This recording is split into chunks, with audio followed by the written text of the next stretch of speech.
1 লক্ষ স্বাস্থ্যকর্মী পদের নিয়োগ বিজ্ঞপ্তি কবে প্রকাশ করা হবে এবং স্বাস্থ্য সহকারীর যেই জেলাগুলোতে নিয়োগ বিজ্ঞপ্তি হয়েছে সেগুলোর পরীক্ষা কবে হবে সেগুলো নিয়ে বিস্তারিত কথা বলবো। শেষ পর্যন্ত সাথেই থাকুন। আপনারা দীর্ঘদিন ধরে অপেক্ষা করছেন যে আসলে সিভিল সার্জন অফিসে এবং সরকার যে ঘোষণা দিয়েছে বর্তমান সরকার 1 লক্ষ স্বাস্থ্যকর্মী পদে নিয়োগ বিজ্ঞপ্তি তারা প্রকাশ করবেন, সেটি আসলে কবে প্রকাশ করবেন সেটির জন্যই আপনারা অনেকে অপেক্ষা করেছেন। তো আমি এই বিষয়গুলো নিয়ে বিস্তারিত কথা বলবো, শেষ পর্যন্ত সাথেই থাকুন। সেই সাথে কথা বলবো যারা সরকারি চাকরি স্বপ্ন দেখেন অথবা যারা স্বাস্থ্য সহকারী অথবা স্বাস্থ্য হেলথ ইন্সপেক্টর থেকে শুরু করে পরিবার পরিকল্পনা সেক্টরে যারা চাকরি করার স্বপ্ন দেখেন যে আপনি কিভাবে প্রস্তুতি নিলে সত্যিকার অর্থে চাকরিটি পেতে পারেন, সব কিছু নিয়ে বিস্তারিত কথা বলবো। শেষ পর্যন্ত সাথেই থাকুন। আপনাদের সবাইকে জব টিভি অফিসিয়াল ভিডিওতে স্বাগত। তাহলে চলুন শুরু করা যাক। আপনারা জানেন ইতিমধ্যে অধিদপ্তর একটি চিঠি ইস্যু করেছে প্রত্যেকটা উপজেলা পর্যায় থেকে শুরু করে সিভিল সার্জন এবং প্রতিটা জেলার যেই জেলাগুলোতে মেডিকেল কলেজ হসপিটাল আছে সেইগুলোতে তারা ইতিমধ্যে চিঠি ইস্যু করে জানিয়ে দিয়েছে তাদের নিয়োগ বিজ্ঞপ্তিগুলো দ্রুত প্রকাশ করার জন্য যেই পদক্ষেপগুলো নেওয়া দরকার সেগুলো যাতে তারা দ্রুত পদক্ষেপ নেন। কারণ ইতিমধ্যে তাদেরকে আরও 1-2 মাস আগেই সৈন্যপদ চাওয়া হয়েছিল। তো ইতিমধ্যে তৃতীয় এবং চতুর্থ শ্রেণীতে প্রায় 34,000 প্লাস পদের কিন্তু সৈন্যপদের যে তালিকা তারা কিন্তু অধিদপ্তর পাঠিয়েছেন। তো সকল হসপিটাল, সিভিল সার্জন অফিস এবং উপজেলা যেই স্বাস্থ্য কমপ্লেক্স আছে সব কিছু মিলিয়ে দেখা গেছে প্রায় 34,000 প্লাস সৈন্যপদ রয়েছে। তো এই সৈন্যপদগুলোতে এখন তারা যেহেতু প্রায় 34,000 প্লাস সৈন্যপদ তারা পেয়েছেন, তো এখন জনস্বাস্থ্য রক্ষার্থে স্বাস্থ্যক্ষেত্রে সেবা যথাযথভাবে দেওয়ার জন্য এই সৈন্যপদগুলো পূরণ করা অত্যন্ত জরুরি। তো তারই অংশ হিসাবে সরকার যে নির্বাচনী ইশতেহার দিয়েছেন যে 1 লক্ষ স্বাস্থ্যকর্মী নিয়োগ দিবে, তার মধ্যে ইতিমধ্যে শুধু স্বাস্থ্য অধিদপ্তরের অধীনস্থ যে প্রতিষ্ঠান সেইগুলোতেই তারা প্রায় 34,000 প্লাস সৈন্যপদ পেয়েছে। এর মধ্যে তৃতীয় শ্রেণী আছে এবং চতুর্থ শ্রেণী আছে। তো তৃতীয় শ্রেণীতে স্বাস্থ্য সহকারী আছে, তারপর হেলথ ইন্সপেক্টর আছে, আরও কিছু পদ আছে, বিভিন্ন টেকনোলজিস্ট থেকে শুরু করে আরও বিভিন্ন পদ আছে। আর চতুর্থ শ্রেণীতে ল্যাব অ্যাটেন্ডেন্ট আছে, অফিস সহায়ক থেকে শুরু করে আয়া বুয়া যা আছে এই ধরনের পদগুলো আছে।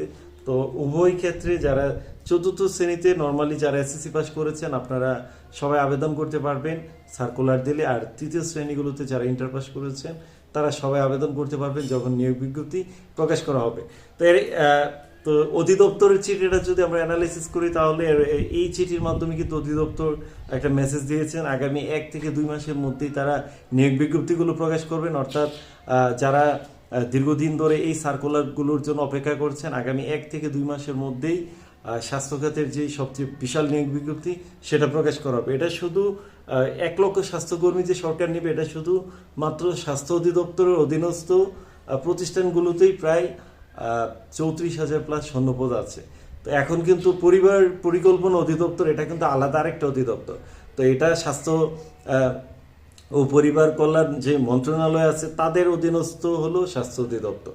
তো এখন স্বাস্থ্য সেক্টরে 1 লক্ষের অন্তর্ভুক্ত স্বাস্থ্য অধিদপ্তর প্লাস পরিবার পরিকল্পনা অধিদপ্তর। তো এই ক্ষেত্রে স্বাস্থ্য অধিদপ্তরে প্রায় 34,000 প্লাস পদের নিয়োগ বিজ্ঞপ্তি আসবে, সেই সাথে পরিবার পরিকল্পনা অধিদপ্তরেরও এরকম প্রায় 20 থেকে 30,000 প্লাস পদের সৈন্যপদ কিন্তু তাদের আছে।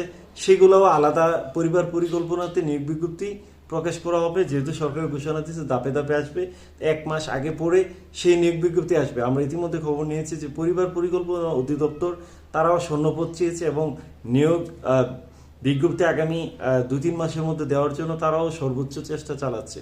অর্থাৎ বোঝা যাচ্ছে যে স্বাস্থ্য অধিদপ্তরের অধীনস্থ যে প্রতিষ্ঠান সেগুলোর নিয়োগ বিজ্ঞপ্তি প্রকাশের পাশাপাশি পরিবার পরিকল্পনা অধিদপ্তরের অধীনস্থ যেই প্রতিষ্ঠানগুলো আছে উপজেলা, জেলা ভিত্তিক, ইউনিয়ন ভিত্তিক, সেগুলোতেও কিন্তু স্মরণকালে সবচেয়ে বড় নিয়োগ বিজ্ঞপ্তি আসছে। তো আপনারা যারা অপেক্ষা করছেন আশা করি আপনাদের অপেক্ষার অবসান খুব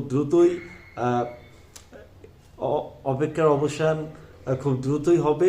তো আশা করছি নিয়োগ বিজ্ঞপ্তিগুলো খুব দ্রুত সময়ের মধ্যে আপনারা পাবেন।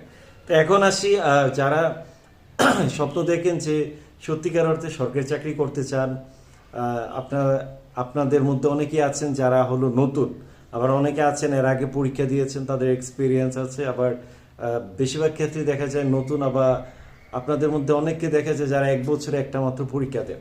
তো এখন বিষয়টা হলো আপনারা কিভাবে চাকরিটা পাবেন, কিভাবে প্রস্তুতি নেওয়া উচিত। আপনারা দেখবেন একটা বিমান, যারা ধরেন যারা বিমান বানায় অথবা যারা জাহাজ বানায়, সেই জাহাজগুলোকে তাদের বন্দরে শুধু সাজিয়ে রাখার জন্য বানায় না, অথবা বিমানগুলো শুধু এয়ারপোর্টে সাজিয়ে রাখার জন্য বিমানগুলো বানায় না। দেখবেন নির্দিষ্ট সময়ের মধ্যে বিমানগুলো তারা ফ্লাই করে আবার এক এয়ারপোর্টে চলে যায়, সেখান থেকে আবার তারা কিন্তু তাদের গন্তব্যে ফিরে আসে।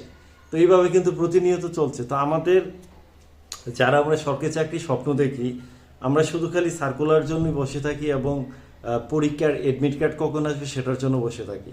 তো এইগুলোর জন্য বসে থাকলে আপনি চাকরি পাবেন না। চাকরি পেতে হলে আপনাকে এখন থেকেই নিজেকে অ্যাক্টিভ করতে হবে, কারণ আপনি জানেন যে আপনার লক্ষ্য অর্জন করার জন্য যে ধরনের পদক্ষেপগুলো নেওয়া দরকার সেগুলো সময় থাকতেই আপনাকে নিতে হবে।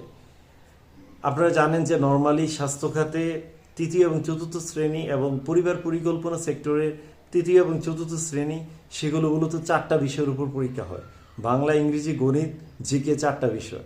তো স্বাস্থ্য সেক্টরে তারা শুধু স্বাস্থ্য রিলেটেড কিছু প্রশ্ন যুক্ত করেন।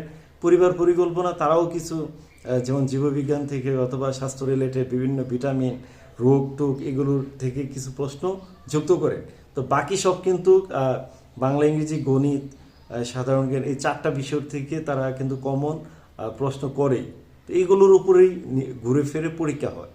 তো আপনারা জানেন যে একটা নিয়োগ বিজ্ঞপ্তি 5 বছর, 6 বছর, 10 বছর পর নিয়োগ বিজ্ঞপ্তিগুলো প্রকাশ করা হয়। তো এমন একটা নিয়োগ বিজ্ঞপ্তি যদি আপনি মিস করেন, তাহলে পরবর্তীতে আপনি আবার একটা সার্কুলার পাবেন কিনা সেটার কিন্তু গ্যারান্টি নাই, কারণ আপনারা জানেন 32 বছর হয়ে গেলে আপনারা আর আবেদন করতে পারবেন না।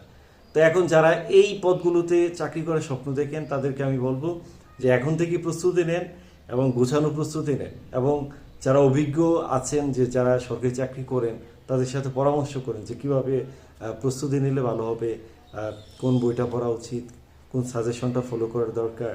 তো এই বিষয়গুলো আপনারা এখন থেকে জোর দেন। আপনি যদি নিয়মিত লেখাপড়া করেন, প্রত্যেকটা বিষয়ের উপর সমান গুরুত্ব দেন এবং বেসিকটাকে স্ট্রং করেন, নিয়মিত আপনার অধ্যায়ভিত্তিক লেখাপড়া করেন, প্রত্যেকটা অধ্যায়কে গুরুত্ব দেন, এবং আপনারা জানেন যে লিখিত এবং এমসিকিউর সিলেবাসটা একটু ভিন্ন, কারণ লিখিত কয়েকটা অধ্যায় থেকে মাত্র প্রশ্ন করা হয়, এমসিকিউ একটু ডিটেলস থাকে। তো এই বিষয়গুলো আপনারা জব টিভি অফিসিয়াল বিডিতে আরও বিস্তারিত আমরা পরবর্তীতে আলোচনা করব, এবং আমাদের এই বিষয় নিয়ে গুরুত্বপূর্ণ প্রায় 5 বছর গবেষণা করে আমরা স্বাস্থ্য সহকারীর এবং পরিবার পরিকল্পনার এই 2টা অধিদপ্তরের জন্য আমরা লিখিত পরীক্ষার সাজেশন এবং এমসিকিউ পরীক্ষার সাজেশন আমরা তৈরি করেছি। আপনারা যদি মনে করেন সাজেশন কারো দরকার, তাহলে আমাদের সাথেও যোগাযোগ করতে পারেন। দীর্ঘ 5 বছর গবেষণা করে আমরা এই সাজেশন তৈরি করেছি নতুন, যেখানে সব ধরনের মানে একটা ভালো পরীক্ষা দেওয়ার জন্য যা যা দরকার তার সব কিছু আমরা অন্তর্ভুক্ত করার চেষ্টা করেছি, এবং এটা হবে একটা গেম চেঞ্জার সাজেশন। মানে আমরা চেষ্টা করেছি বাংলা, ইংরেজি, গণিত, স্বাস্থ্য রিলেটেড, পরিবার পরিকল্পনা রিলেটেড যা যা দরকার সব কিছুই আমরা অন্তর্ভুক্ত করে দিচ্ছি, যাতে একটা মানুষ সত্যিকার অর্থে একটা ভালো প্রস্তুতি নিতে পারে। মানে এটা শুধু খালি একটা মানুষ 5 বছর 10 বছর পর পরীক্ষা দেয়, তারা যাতে সত্যিকার অর্থে ভালো পরীক্ষা দিতে পারে সেটাই আমরা চেষ্টা করেছি। তো আপনাদের যে কোনো প্রশ্ন থাকলে কমেন্টে করে। জব টিভি অফিসিয়াল বিডিতে আপনাদের সবাইকে আরও একবার স্বাগত এবং ধন্যবাদ সময় দেওয়ার জন্য। আপনাদের যে কোনো প্রশ্ন থাকলে কমেন্টে করতে পারেন, আমি চেষ্টা করব পরবর্তীতে সেই প্রশ্নের উত্তর দিতে, এবং পরবর্তীতে আমরা আরও এই বিষয়গুলো নিয়ে কীভাবে প্রস্তুতি নেবেন সেগুলো আপনাদেরকে আরও বিস্তারিত ভিডিওর মাধ্যমে দেখানোর চেষ্টা করব। সময় দেওয়ার জন্য আপনাদের সবাইকে অনেক ধন্যবাদ। আল্লাহ হাফেজ।